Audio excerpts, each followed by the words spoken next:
ওই জন্যই বারবার বলছিল আজকে আমাকে একটু নিয়ে আসবে বাবাই, আজকে আমাকে একটু নিয়ে আসবে বাবাই। বাবাই গেলেই তো একদম অনেক কেনাকাটা করতে পারবে। দাঁড়া একবার দেখিয়ে নি, এই দেখুন। ও বাবা, আর নাইট স্যুট এনেছিস? আমার মেয়ের খুব একটা নাইট স্যুট পরার ইচ্ছা হয়েছিল গো এবছরে, কালকে কিনতে পারিনি, আমার খুব কষ্ট হচ্ছিল।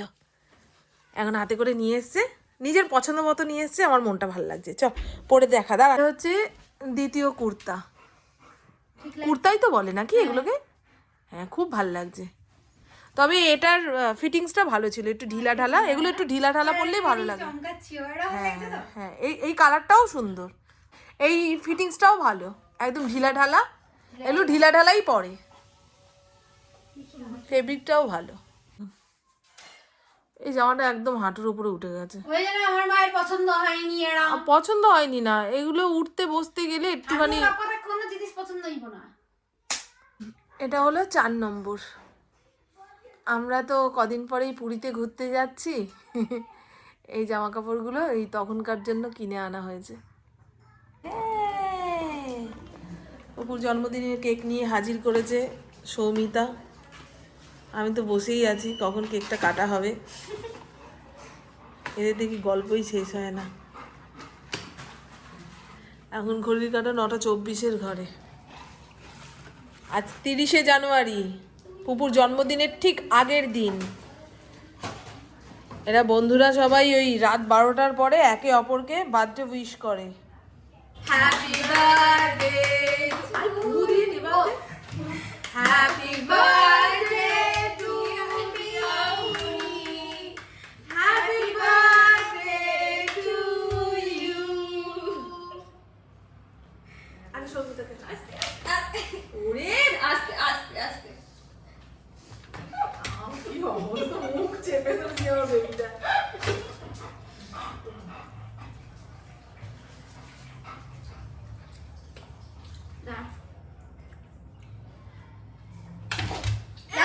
টেবিল থেকে নামিয়ে না, ক্রিম নেই, ক্রিম কোথায়? না সাইড দিয়ে ও জো বাচ্চি মুখটা হচ্ছে না, বাট এখানে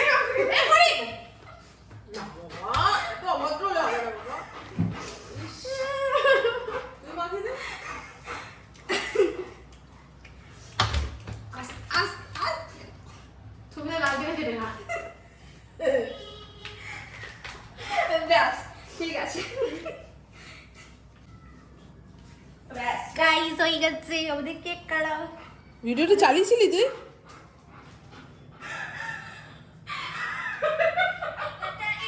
গুড মর্নিং, শুভ সকাল। কেমন আছেন আপনারা সবাই? নিশ্চয়ই খুব ভালো আছেন, আমিও খুব ভালো আছি।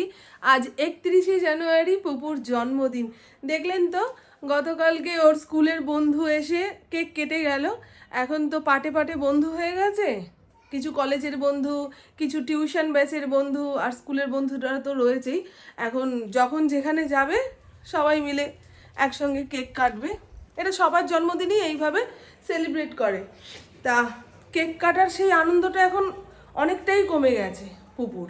ছোটোবেলায় যেমন বলতো যে মা কখন কেক আনতে যাবে, মা কখন কেক আনতে যাবে, কীরকম কেক আনবে, এখন আর সেটা নেই। আবার কিছুদিন পরে হয়তো এই দুপুরে যে খাবার দাবারের আয়োজনটা করি, কাঁসার থালা বাটি গ্লাসে সাজিয়ে গুজিয়ে ওকে দুপুরে খেতে দিই, ধান দ্রব্য দিয়ে আশীর্বাদ করি, সেটাও হয়তো থাকবে না। কারণ কর্মসূত্রে আমার কাছ থেকে কত দূরে থাকে না থাকে, সে যাই হোক, যখন যেমনভাবে পরিস্থিতি আসে তখন সেইভাবেই মানিয়ে নিতে হয়, সেইভাবেই চলতে হয়, এটাতেই সুখ। আর পুপুর প্রতি বছর জন্মদিনে একটাই আবেদন থাকে আমার কাছে, যে সকালে তাড়াতাড়ি রাখবে না, আমাকে একটু বেশিক্ষণ যাবৎ ঘুমাতে দেবে। তা এখনও ঘুমাচ্ছে, ঘড়ির কাঁটা প্রায় 10টার ঘরে। সুজাতা এখনও বাসন মাজতে আসেনি। আজকে দুপুরে কি কি রান্না করব না করব তা কাল রাতেই ঠিক করে রেখেছি। আমার পুপু ইঁচড় খেতে খুব ভালোবাসে, তা ইঁচড়ের তরকারি করব। এখানে এই যে বসন্ত এসে গেছে, এই দেখুন সজনে ফুলও উঠে গেছে, সজনে ফুলের বড়া করব। আর পায়েস হবে বলে ইন্দ্র কি বলে দুধের প্যাকেট এনে রেখেছে কালকে রাতেই। আজকে ইন্দ্র এক ফোঁটাও সময় পাবে না, মিটিং রয়েছে। এই যে পুপু উঠলে চা খাবো, সকালে টিফিনের কোনো ঝামেলা নেই, আমাকে বলেই দিয়েছে আমি টিফিন কিছু দেবে না। টিফিন বলতে ধরুন লুচি পরোটা এইগুলো আমার বুবু খেতে চায় না, তাও আবার সকালবেলার দিকে। চা করবে স্পেশাল করে, আর যদি পারো তো একটা প্যাটিস বিস্কুটের প্যাকেট আনবে। আমি ঠিক আছে, তুই যেভাবে বলবি তোর জন্মদিনটা আমি সেইভাবেই সেলিব্রেট করব, কারণ আজ তো আমারও মাতৃত্বের জন্মদিন। আজকের দিনে আমি প্রথম মা হয়েছিলাম, তাই না? চল। বাবু শরীরটা মনে হয় ভালো নেই। ও বাবু, চা খাবি তো? হ্যাপি বার্থডে মা, দিদিকে বলো হ্যাপি বার্থডে, দিদিকে বলো তাড়াতাড়ি আয়।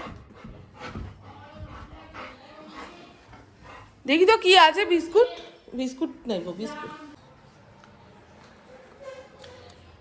দুধটা এখন জালে বসাবো না, চাটা খেয়ে নিয়ে তারপরে দুধের সামনে দাঁড়িয়ে জাল দিতে হবে, নাহলে চোখ সরলেই দুর্ঘটনা ঘটবে, বুঝেছো? দুধ এমন একটা জিনিস, সামনে দাঁড়িয়ে থাকলে উতলাবে না। চায়ের সঙ্গে ওই প্রাণ টোস্ট কিংবা প্যাটিস বিস্কুট হলে ভালো হতো। গেলাম দোকানে, এখন প্যাটিস রাখতে চায় না ওরা, দোকানের লোকেরা। নেতিয়ে গেলে তো কেউ নেবে না, বুঝছেন? আর আমাদের বাড়ির উল্টো দিকে যে মুদিখানার দোকানটা, সেটা তো উঠে গেছে। বাড়ির জামা পরে বেশি দূরের দোকানে যাওয়া যায়? ওমা কোথায়, ঘরে নেব? বাইরে আসো।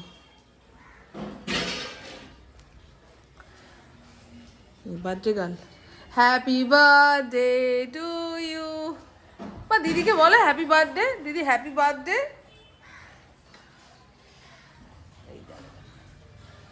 স্কিনটা চকচক করছে। কানেরগুলো খুলে রেখেছিস কেন? এই মরেছে। রান্নাবান্না স্টার্ট করব তার আগে দেখিয়ে দিই, মিশো অ্যাপ থেকে দোকানে স্টিলের বোতল অর্ডার দিয়েছিলাম, সেটা এইমাত্র আসলো। এই দুটো বোতলে আমি জল খাবো। বোতল খুব এদিক ওদিক হয়ে যাচ্ছে। আর বিবাহবার্ষিকী উপলক্ষে ইন্দ্রকে তো জামা কাপড় দেওয়া যাবে না, উনি কারোর পছন্দেরটা পরে না, নিজের পছন্দটাই হেভি হেভি হেভি। একখানা বিছানার চাদর অর্ডার দিয়েছি, ইন্দ্রর ঘরের খাটে পাতবো, পরে দেখাবো খানে। হ্যাঁ, আর আজকে মাছ রান্না করব। গতকালকে ইন্দ্র মাছ এনে দিয়ে গেছে,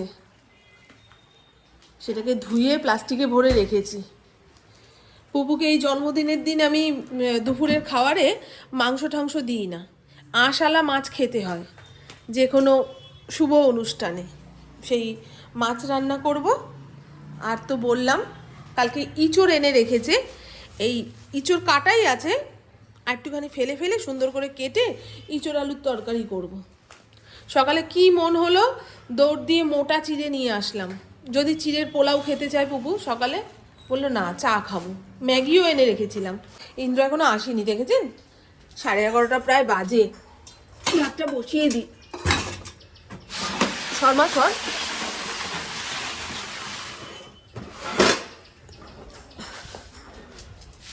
বেরোতে পারছিল না এই বাসনের গামলার জন্য। এখান থেকে কিছুটা দুধ কমিয়ে গামলার মধ্যে রেখেছি, পরে যখন প্রয়োজন হবে তখন অল্প অল্প করে ঢালবো। আর গোবিন্দভোগ চালটা ধুয়ে একটুখানি লবণ আর ঘি মাখিয়ে রেখেছি। দেখেছেন হাঁড়িটা মনে হয় একদম ছোট হয়ে গেছে, জানো, ছলক ছলক করে পড়ে যাচ্ছে। ঠিক আছে, পায়েসে একটুখানি লবণ না দিলে স্বাদটা ব্যালেন্স হয় না। তা চালের মধ্যেই 1 চিমটি লবণ মাখিয়ে নিয়েছি আর ঘি মাখিয়ে নিয়েছি। এবারে আস্তে আস্তে ফুটুক। এই সামনে দাঁড়িয়ে থেকে পায়েসটা নামাতে হবে, জানো। ইন্দ্র বাইরের খাবার খেতে চায় না, জানো তো। ওই জন্য গুনে গুনে 4 টুকরো মাছ রান্না করছি। যদি আমি পুপু বিকেলের দিকে খেতে বেরোই, এই দেখো দেখো দেখো দেখো, বুঝেছো? আর এই তো বন্ধু, আমার রান্না বান্না প্রায় শেষের দিকে। এঁচড়ে যে আলুটা দিয়েছি সেটা 2 নম্বরই, সেদ্ধ হতে সময় নিচ্ছে। আর সব রান্না বান্না করে এখানে কিছুটা চাপা দিয়ে রেখেছি, ওখানে কিছুটা চাপা দিয়ে রেখেছি। এবারে কাঁসার থালা বাটি গ্লাস বের করে নিই, তারপরে যাব ঠাকুর ঘরে। ওই প্রদীপটা আনতে হবে, একটা ছোট থালা আনতে হবে। হ্যাঁ হ্যাঁ, তুই দুব্বো চিনিস না? তুমি আনলে ওগুলো কি আনলে তাহলে? ওগুলো একদম শুকিয়ে মরা হয়ে গেছে বাবু। যা একটু ভালো দেখে দুব্বো নিয়ে আয়, পুপুকে বাঞ্ছার বাগানে পাঠালাম। এই যে আশীর্বাদের থালা সাজাবো। দুব্বো এনেছি, তবে শুকিয়ে কাঠ, এগুলো দেওয়া যায়? যদি টাটকা পায় তো দেবো, আর না হলে ওইগুলো দিয়েই চলতে হবে। আমার পুপু ছোটোবেলায় জন্মদিনের দিন কি করতো বলুন তো? আমার শাশুড়ি মায়ের হাত ধরে পাড়ার যত বাচ্চা কাচ্চা আছে ওর সঙ্গে খেলাধুলা করে বন্ধু, তাদের বাড়ি গিয়ে নিমন্ত্রণ করে আসতো। নিমন্ত্রণ করে এসে বলতো, ও মা, ওদের দেবমাল্যকে নিমন্ত্রণ করে এসেছি, ওদের ওকে নিমন্ত্রণ করে এসেছি, তাকে নিমন্ত্রণ করে এসেছি। আমি কি বলিস রে, কিছুই জোগাড় করিনি। বলে ওরা কেক কাটা দেখতে আসবে।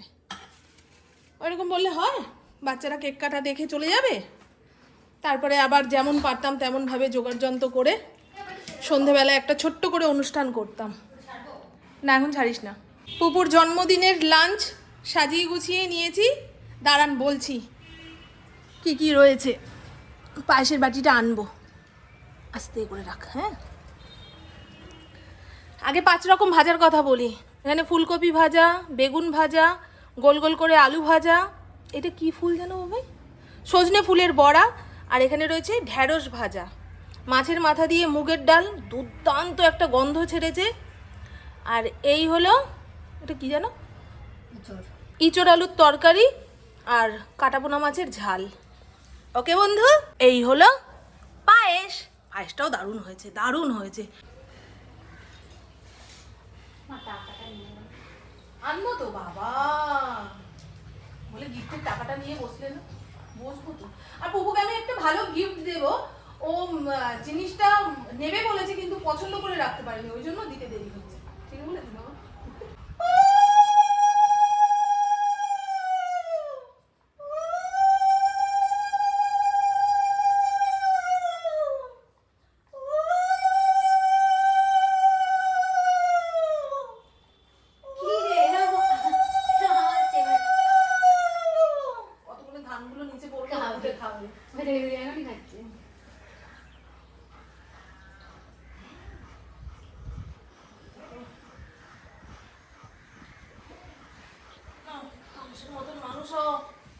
পুপুকে খাবার সাজিয়ে দিয়েছি, আমার ভাগের আশীর্বাদ করে দিয়েছি, এখন ইন্দ্রর অপেক্ষা। ইন্দ্র বলেছিল আমাকে ফোন করবে, আমি কাছাকাছি আছি, চলে আসবো। পুপু একবার ফোন করলো, আমি একবার ফোন করলাম, ধরলো না তো। আমি বলছি তুই খাওয়া শুরু কর, বলে না, বাবাই আশীর্বাদ করবে তারপরেই খাওয়া শুরু করবো। কি বলবো, বাবাইকে চাই। প্রতি বছর জন্মদিনে এরকম খাবার থালা সামনে নিয়ে অপেক্ষা করে। চোখটা তো খাওয়ারের দিকে, কানটা বাবাই আসছে সেই দিকে, মানে দুটো ওই যে ঠিক আছে ফাদার হাফ খাওয়া হয়ে গেছে, তবে তুমি এসো। ও ঠিক আছে, মা তো বললো যে ঠিক আছে। ঠিক আছে।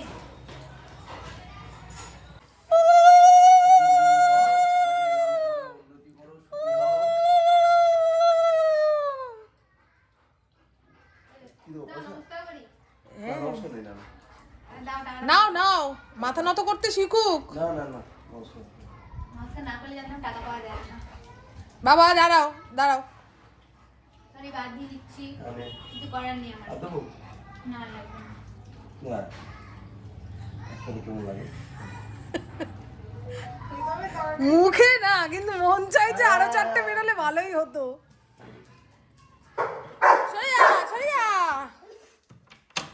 দিদি আসছে মনে হয়। গুড ইভিনিং, শুভ সন্ধ্যা। ঘড়ির কাঁটা প্রায় 8:30টার ঘরে। পুপুর 2-3 জন বন্ধু এসেছিল, তারা আসার পরে মোমো অর্ডার দেওয়া হলো, সবাই মিলে একসঙ্গে খেলো দিলো। পুপুর আজকে কেক কাটতে ইচ্ছা করছে না, বলেছিলাম কেক কাটার ইচ্ছা হলে তুই তো স্টেশন মার্কেটের দিকে যাচ্ছিস, একখানা ছোট কেক নিয়ে আসবি। বলে দূর, কালকে রাতে তো কাটলাম, আবার আজকে কেক কাটবো। ইন্দ্রও কেক আনতে গেল, বললো মেয়ে বলেছে অর্ডার দিয়ে নেবে, সেই জন্য আর আনলাম না। আরে আমাকে দুপুরবেলা ফোন করে বলছে স্ট্রবেরি কেক নিয়ে নিচ্ছি, একটাই পড়ে আছে। আমি বললাম না, স্ট্রবেরি কেক খাই না আমি। তাহলে কি কেক কাটবি? না। কেক কাটার এনার্জি শেষ হয়ে গেছে। ওয়াও মোমো থেকে মোমো অর্ডার দেওয়া হয়েছে, তারপর চা করলাম, সবাই চা খেলো, রচা খেলো, কেউ রচা করে দিলাম, এই তো। আর ওরা যখন এসেছিল আমি ভিডিও করিনি। চলুন, হ্যাঁ, পুপুর জন্মদিনটা এইভাবেই কাটলো। প্রতি বছর কেক কাটা হয়, এবছরে আর মানে আমরা কেক আনিনি, কেক তো কাটা হয়েছে, আমরা আর কেক আনিনি। পরপর 2 দিন আমি ভিডিও করতে পারিনি, গায়ে পায়ে এত ব্যথা ছিল, বাধ্য হয়ে ডাক্তারখানায় গেলাম। আমার অতিরিক্ত কিছু না হলে ডাক্তারখানায় যাই না, মানে গায়ের ব্যথা সহ্য করতে পারছি না, এই রকমই। তা বললাম, ডাক্তারবাবু বললেন প্রেশারটা হাই হয়েছে, তারপরে হেঁটে ওজন কমাতে হবে। এবারে হাঁটতে যে যাব, সকালের দিকে ঘুম থেকে উঠতে ইচ্ছা করে না, আর সন্ধেবেলায় শীত করে, বাড়ির বাইরে বেরোতে ইচ্ছা করে না। ভাবুন তো আমি কি করে এখন হাঁটতে যাই। আর হাঁটাটা খুব প্রয়োজন, আমার কোলেস্ট্রল আছে, তারপরে ফ্যাটি লিভার আছে, এই সমস্ত রোগ এক জায়গায় বসে থাকতে থাকতে হয়। বডি যদি না নাড়ানো চালানো হয়, ওষুধেও কিছু হবে না, কন্ট্রোল হবে, কমবে না। খুব গলা বুক জ্বালা করছে। তো চলুন বন্ধু, অনেক রোগ ভোগের কথা বললাম, টাটা, খুব ভালো থাকবেন। আজ আমার মুখটা চকচক করছে না,